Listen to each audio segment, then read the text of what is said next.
שלום לכן, בנות מדרשת חלת, מה שלומכן?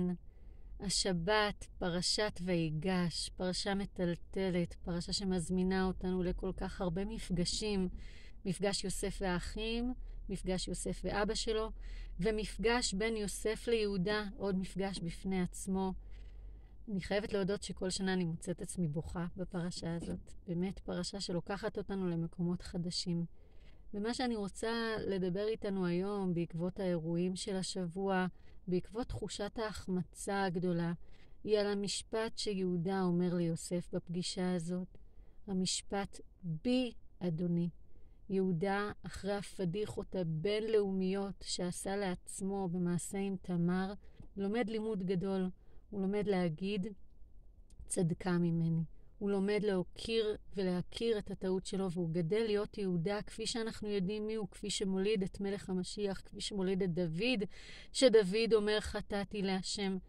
אדם שיכול להודות בטעות שלו, גם במפגש מאוד משמעותי וחזק, כמו שקורה כאן עם יוסף, גם במפגש עם צדיק גדול, שמעולם לא ידע חטא כמו יוסף הצדיק, גם בנקודה של יוסף הצדיק, יהודה לוקח את מלוא האחריות ואומר בי אדוני.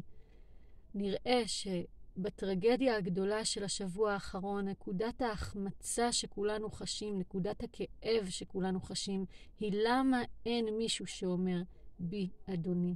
למה אין מישהו שלוקח אחריות לסיפור הזה של אף אחד מהצדדים? למה אין איזושהי הצהרה שאומרת, וואו, נכון, זה היה אשמתי. נכון, זה לא היה אשמת הצד השני. אפשר תמיד לבוא אל הצד השני ולהאשים. אבל נקודת המפגש הזאת מזמנת אותנו להגיד, איפה אני יכול לקחת את האחריות על הצד שלי כדי למנוע טרגדיות, כדי למנוע את הפעולה הבאה. נראה שבשביל להיות בנקודה של בי, בנקודה שלוקחת את מלוא האחריות על הצד שלי, אני צריך להיות אדם שיש בו אדוני. אני צריך להיות אדם שנותן מקום לעדנות, למידת העדנות של השם להופיע בי.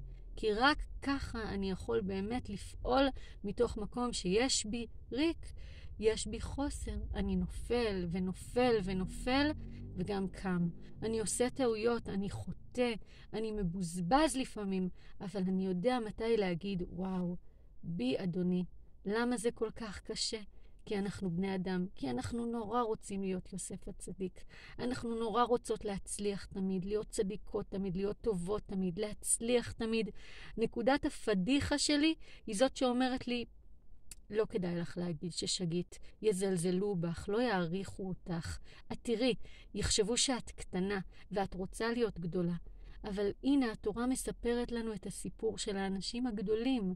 נכון, יש בתוכי נקודות של יוסף. הנקודה של האור שבתוכי היא נקודה שאף אחד לא יכול לקחת ממני. נקודה גדולה ומרוממת.